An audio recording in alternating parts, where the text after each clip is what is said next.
Section 1. You will hear a conversation between a client and a flight centre agent about making changes to an airline booking. First, you have some time to look at questions 1 to 5.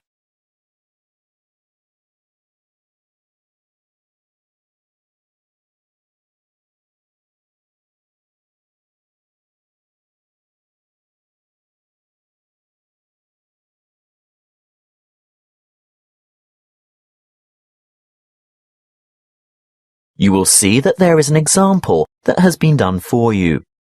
On this occasion only, the conversation relating to this will be played first. Good morning, Mrs. Gray. This is Bert Stock speaking from Finnegan's Flight Centre. I can now confirm your flight to Singapore. Oh, good. No problems, I hope? No, everything is in order. Mrs. Gray is going to Singapore. So, Singapore has been written in the space. Now we shall begin. You should answer the questions as you listen, because you will not hear the recording a second time. Listen carefully and answer questions 1 to 5. Good morning, Mrs. Gray. This is Bert Stock speaking from Finnegan's Flight Centre. I can now confirm your flight to Singapore. Oh, good. No problems, I hope? No, everything is in order. So we got the dates we wanted? Yes, leaving from Hong Kong on the 25th of July and arriving in Singapore later the same day. How long does the flight last? Oh, about 3 hours 40 minutes. So we'd get there at... 9:45. In the evening? No, 9:45 a.m. But that means we'd be leaving at... Your flight leaves Hong Kong at 6:05 a.m. So we'd have to check in an hour before that? Mrs. Gray, check-in closes 60 minutes before your scheduled departure. If you arrive after check-in has closed, you will not be able to board the flight, and you may forfeit your entire fare. I would strongly recommend that you arrive at the check-in counter at least 120 minutes before your departure time. So you're saying we should be at the airport no later than 4:05 a.m? That's correct. But we'd have to get up in the middle of the night to arrive by that time. Can't we get a later flight? Not on July 25th. Now, there is a later flight on certain weekdays, but not at the weekend. Well, we must go with what we've got then, because we're not at all flexible on the dates because of work commitments. Can I confirm that you want to return on August 7th? Yes, that's the idea. Flight VQ239 will depart from Singapore at 9:20 a.m. on August 7th. Oh, that's a much more civilized time. Tell me, the time zone is the same, isn't it? We don't gain or lose an hour along the way. There's no change in the time zone, so you can expect to be back at around 1 p.m. Does that suit you? Oh, absolutely. I'll have time to unpack before dinner. We're expecting to meet friends at the new seafood restaurant at 8 o'clock. Before you hear the rest of the conversation, you have some time to look at questions 6 to 10.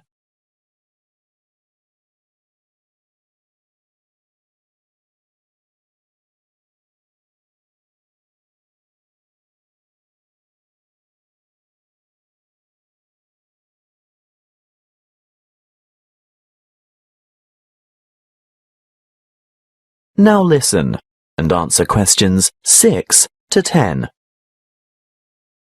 Mrs. Gray, I'll send you all these details by an email or letter of confirmation. Which do you prefer?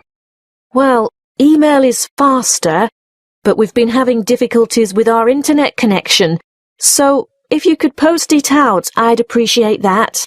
Now, just 1 or 2 other things to check before final confirmation. You're booked on a Lifelight ticket. What does that mean exactly? Well, you'll only have carry-on baggage. Is that right? Oh, yes, that was the original idea. It's so much quicker not having to wait around at the luggage carousel, but... Yes? Can you remind me of the allowance again? With a Lifelight ticket, you're allowed 10 kilos of hand baggage. I'm not sure that's such a good idea now. Oh? Well, apparently we're going to have to attend quite a few formal functions while we're away, so I think I'm going to need a real suitcase to fit the extra clothes and shoes in. Well, that's not a problem. I can upgrade you to the next level and change your ticket to Easy Flight. There will be an extra charge, of course. How much? $30 per checked-in item of luggage, weighing no more than 22 kilos per item. Well, we'll probably manage with just a single suitcase between the two of us. Is it possible to do it like that? Yes, of course. You can take the Easy Flight option, and your husband can stay with the Light Flight ticket. Great. I'll give you your reservation number now, so if you need to make any further changes or inquiries, you can just quote this reference, okay? Yes, I have a pen and paper. What is it? L4G BWF. L4G BUF? WF. Thanks, I've got it now. At this point, I can actually book your seat numbers. Do you have any preference? Window or aisle?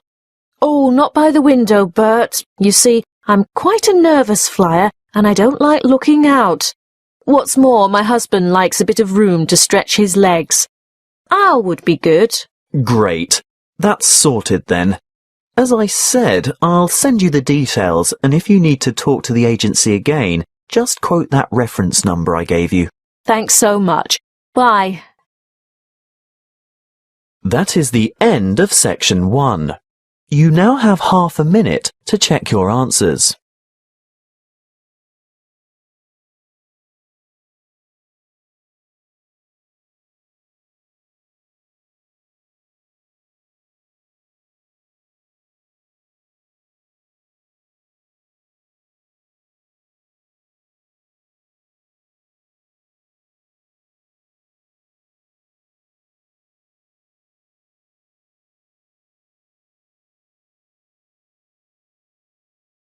Now turn to Section 2. Section 2. You will hear the Public Relations Officer from the Council reviewing events that were hosted by the town in the previous year. First, you have some time to look at questions 11 to 16.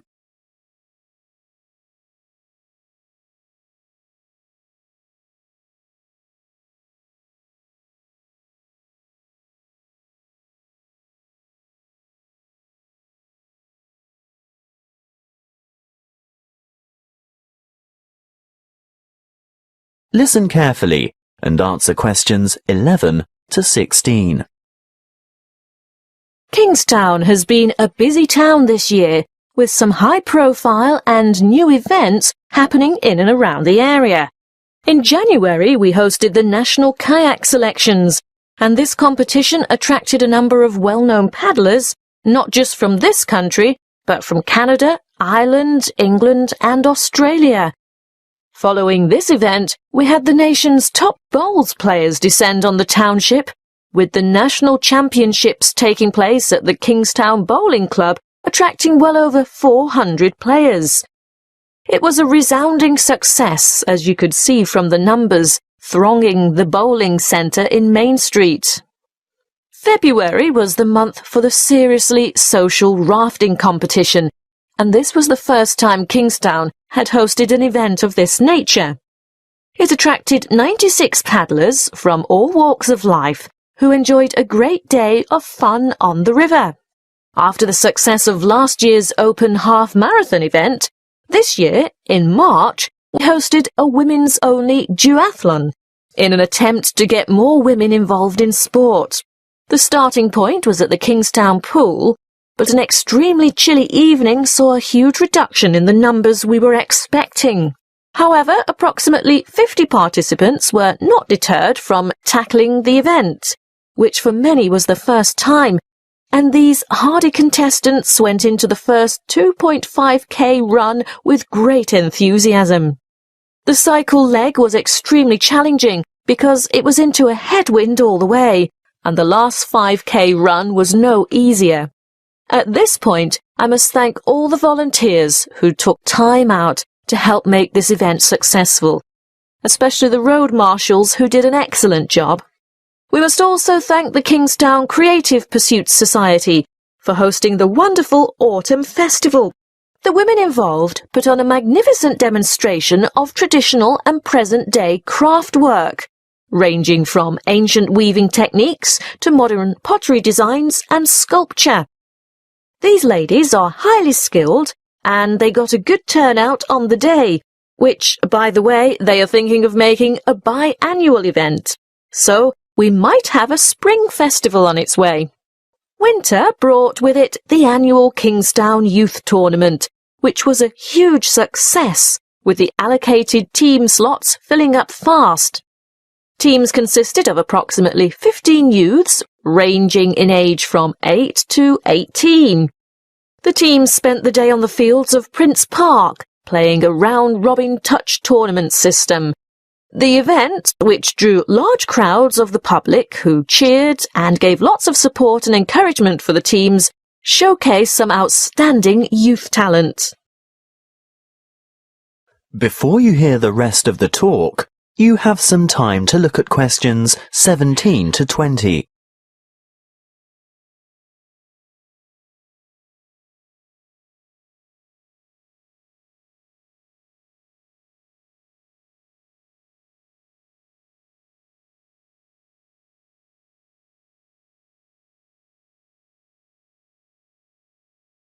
Now listen and answer questions 17 to 20. Now, what's coming up for the school holidays? Well, the town council has several plans lined up to keep the kids busy. Let's get straight into it. Programme 1, which will take place around the Prince Park area, has a sports agenda and will have participants engaged in a variety of sporting activities such as tennis, athletics, football and swimming. Programme 2 is for the somewhat less active and more creative children. They will do most of their activities in and around the Lord Hall area. These will consist of cooking, craft, dance and hairstyling. You'd be surprised at the number of children who leap at the chance to learn to cook, not to mention the other activities. The hall will be positively buzzing, I can tell you. This is a great chance for your children to learn a new skill or brush up on one that they're already crazy about. Programme 3 is for the more adventurous children. Because of this, we do insist on a minimum age limit of 11 years old. The Duke Recreational Area has been set aside for this programme. Expect your youngsters to learn a lot about leadership and teamwork as they accomplish some of their missions. They'll engage in activities such as skateboarding, rafting, orienteering, mountain biking and trekking. Well, thank you for your attention. If you have any questions, please feel free to ask. That is the end of section 2. You now have half a minute to check your answers.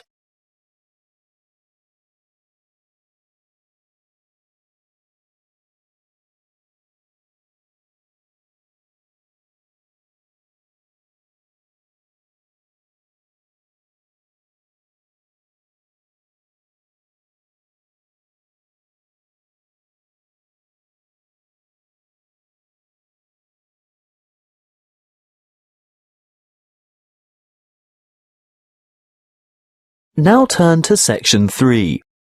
Section 3. You will hear a conversation between a tutor and two students in the Political Studies Department of a New Zealand tertiary institution. First, you have some time to look at questions 21 to 25.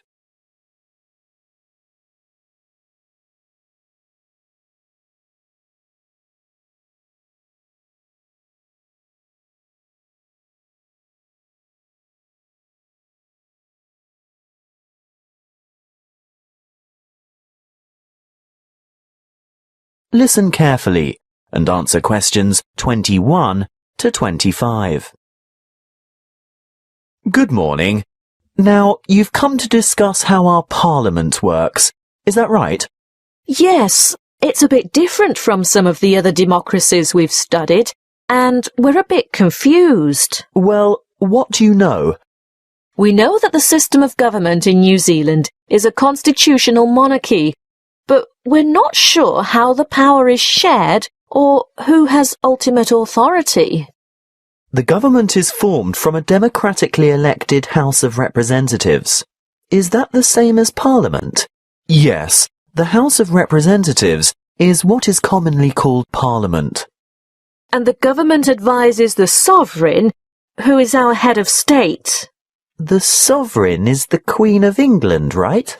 She lives in England and she is the Queen of England, but when we refer to her as our sovereign, we say she is Queen Elizabeth II of New Zealand. But how can she be our head of state if she doesn't live here? I know that she has a representative here. Oh yes, the Governor-General. That's right. Now, by convention, the sovereign is the source of all executive legal authority in New Zealand. So she's the boss. Well, you could say that. However, she or her representative almost always acts on the advice of the government, in all but the most exceptional circumstances, that is. So, where does the real power lie? Good question.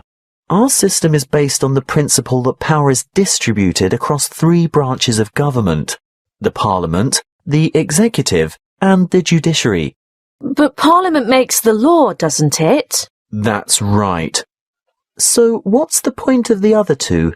Well, you need a body to administer the law. That's the Executive, made up of ministers of the Crown, and the Judiciary interprets the law through the courts. Before you hear the rest of the conversation, you have some time to look at questions 26 to 30.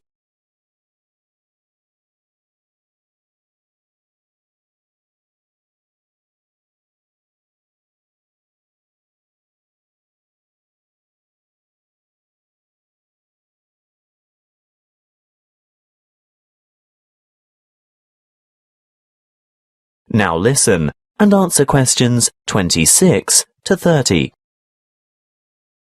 When I'm watching American legal programs on TV, I always hear people talking about the Constitution and how something is unconstitutional. What exactly is a constitution?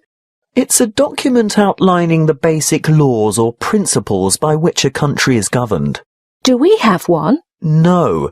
This would actually make a good topic for next semester's debate. There's quite a bit of controversy over that particular issue. New Zealand has no single written constitution or any form of law that is higher than the laws passed in Parliament. OK, I think I've got that. The rules about how our system of government works are all contained in the laws that have been passed by Parliament? Those laws are called Acts of Parliament. But there are also other documents issued under the authority of the Queen and some relevant UK Acts of Parliament. Really? But it's all written down, right? Not exactly. There are several unwritten constitutional conventions as well. I can see why this would make a good topic for debate. Altogether, though, our system is quite simple because our Parliament is unicameral. What does that mean? It means there is just one chamber, the House of Representatives, and there is no upper house. I see. By upper house you mean a second house, like a Senate? In the American model, yes, but the British have a House of Lords as their upper house, don't they? Yes, but the Lords don't have to be elected. But we have elections every 3 years to elect our people's representatives. Yes, and the electoral system is called proportional representation. A lot of democracies have quite different voting systems. Why is ours called MMP? That stands for Mixed Member Proportional Representation. So that's why each elector has 2 votes. Exactly. One for a local member of Parliament for the particular electoral district you live in, and one for a preferred political party. So that's where the proportional part of it comes in. Political parties are represented in Parliament in proportion to the share of votes each party has won in the party vote in the general election. Any more questions? No, not at this stage. Thank you for your time today. OK. See you in class tomorrow. Bye. That is the end of section 3. You now have half a minute to check your answers.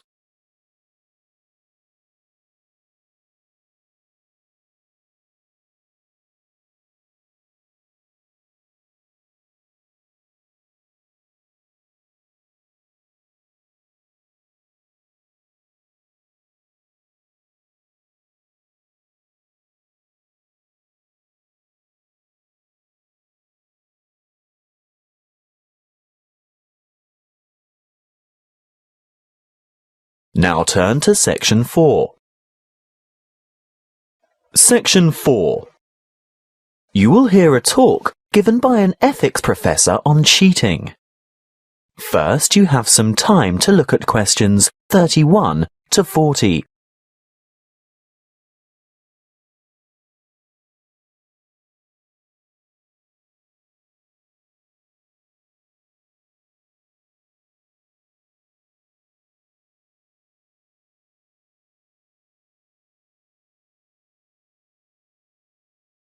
Listen carefully and answer questions 31 to 40. First of all, I would like to thank you for enrolling in this optional ethics course. For some time now, I've been pushing to have it made compulsory for all first-year university students, and you'll soon see why. Today's topic is cheating. For as long as there have been tests, assignments and examinations, there has been cheating of some form or another. How do we define cheating? Well, quite simply, some say it's a violation of the regulations. But what is that set of laws? Who composed them? And are they reasonable? Interestingly, a survey of Year 7 to 12 students last year showed that over a third of them cheated by cell phone during a test. Some by texting answers, and a much smaller percentage by searching the internet. Over half, yes, over half of the survey's participants admitted to cheating of some kind. But, and this is the thing, many of the students didn't even acknowledge web-based cheating as cheating at all. Most thought that phone cheating or downloading a paper off the net was nothing other than a minor offence. So what's the implication? If it's not a serious offence, is it acceptable? We live in a digital age where learning is all about sharing information. And, let's face it, students today have seen so many instances of music, videos, images and text copied online without rightful recognition given as to their origin that I'm not sure whether you even fully understand the concept of plagiarism. But we can't blame the digital age alone. I know that ours is a high-stakes education system. By that I mean there is a great deal to be won or lost by a good or bad grade. If we scrutinise the system, we may well affirm that cheating isn't really dishonest. It's merely a survival skill. For many teachers and students, it's the product that counts, not the process. By process, I mean the way it is produced. You see, when learning becomes nothing more than information sharing, knowledge or data aren't figured out and understood. They're just retrieved and passed on. How much is actually absorbed? When we discuss cheating, we must look at the educational environment as well as the morality, or lack of it. Researchers have found that environments conducive to cheating are those where the focus is wrong. Sometimes instructors have no meaningful relationship with their students, perhaps due to overcrowded classrooms and lecture halls or individual personalities. Secondly, students who cheat are most often the ones who think the task is pointless or the amount of work is overwhelming. If the classroom is a place where learning is genuinely engaging, and the emphasis is on openly exploring ideas, there would be no necessity for cheating. A third, and very important point, is that grades and marks matter more to some students than what they're doing. And lastly, achievement is taken to mean outperforming others, and these competitive practices encourage cheating. Anyway, I fail to see the value in working alone and cramming information into short-term memory. Real collaboration and cooperation puts the focus on thinking rather than on memorizing. I have to say that it's the actions of teachers, classroom organization and cultural background that have as much to do with cheating as individual student behavior. Of course, some students cheat by plagiarizing or copying because they simply don't understand the material, nor do they have any confidence in their writing skills.